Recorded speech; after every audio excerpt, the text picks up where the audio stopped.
In 1994, Congress passed the Violence Against Women Act to address the problems of domestic violence, sexual assault, and stalking. This landmark legislation created new federal crimes and provided resources to help states, tribes, and local communities focus on victim safety and offender accountability.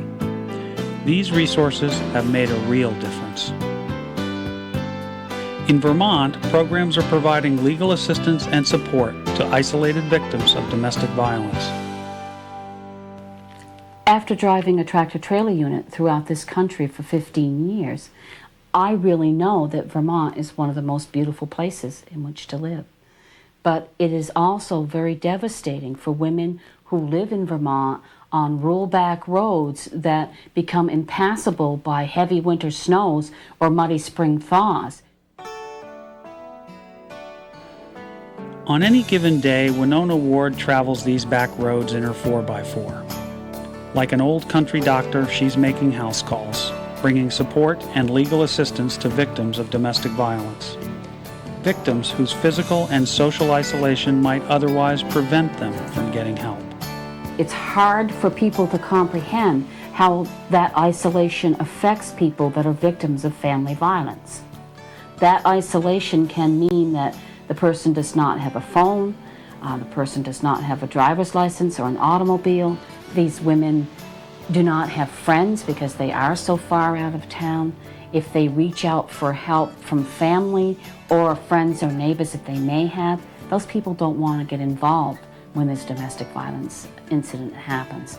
So instead, what they have to do is turn to strangers. The good thing is that when I was growing up in the 1950s, there weren't even any strangers there to help my mother. There was nothing there to help her.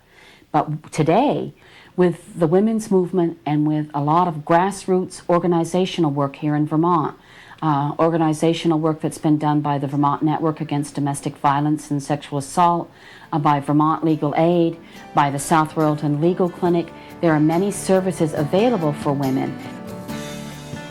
Vermont's efforts to address domestic violence began many years ago at a grassroots level.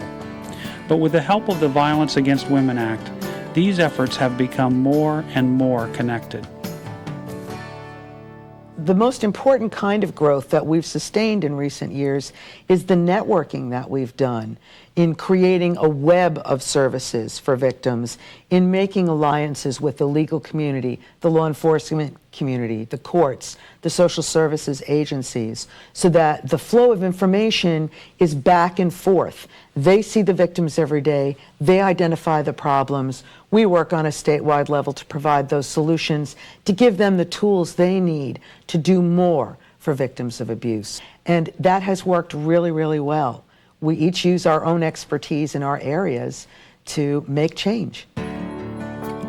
Vermont's focus on the victim and the culture of collaboration among agencies has created a climate which encourages finding new solutions.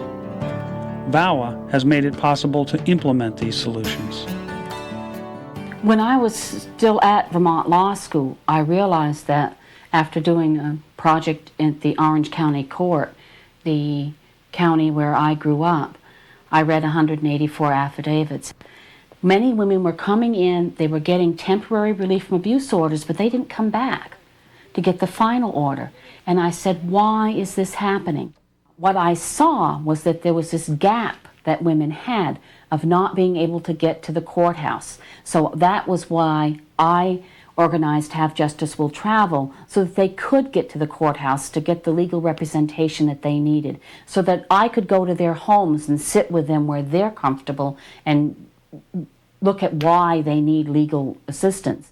I had been in an abusive relationship with him for about 13 years, and I think my awareness heightened that I was a victim of domestic assault, and I didn't even realize it until I came here. And through the clinic and the programs going on, Safe One is one in Vermont that helps, and talking with people, I realized that I could get help, and there would be help available to me if I left.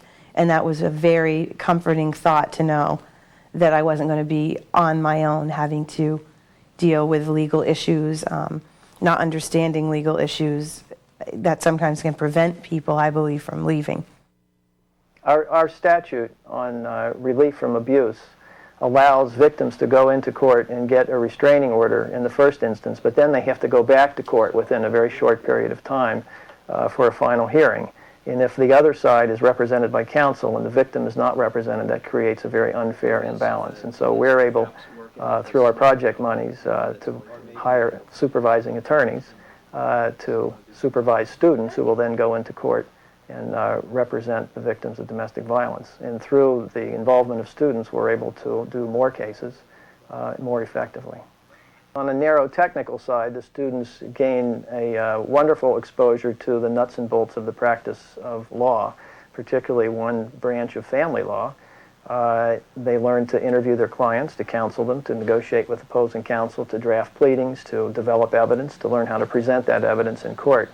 But in a more important and in a larger sense, it sensitizes the students to the realities of the lives of the victims of this abuse. Not all of our students will become legal aid lawyers. In fact, few will become legal aid lawyers for a variety of reasons.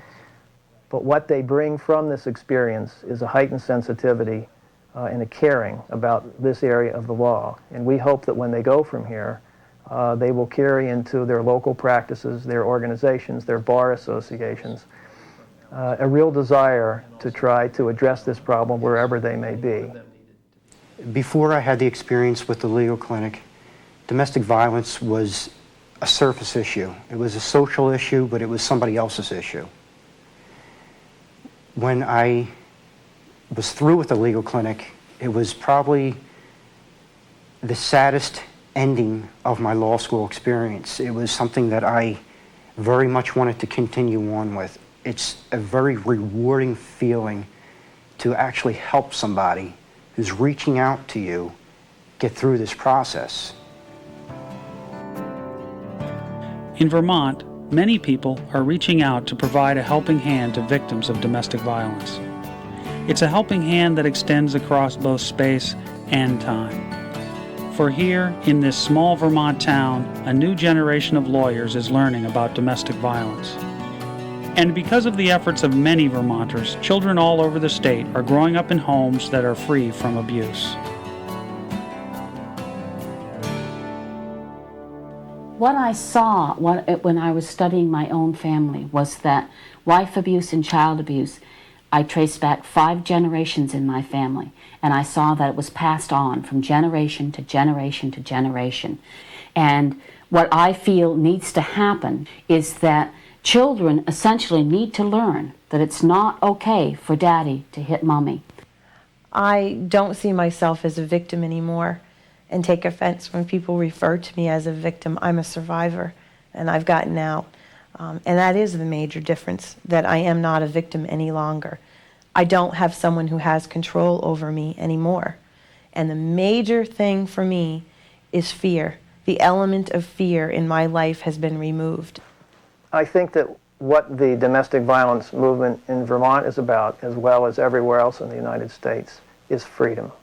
And we see ourselves as people who help other people to become free from those problems so that they can live normal, decent lives.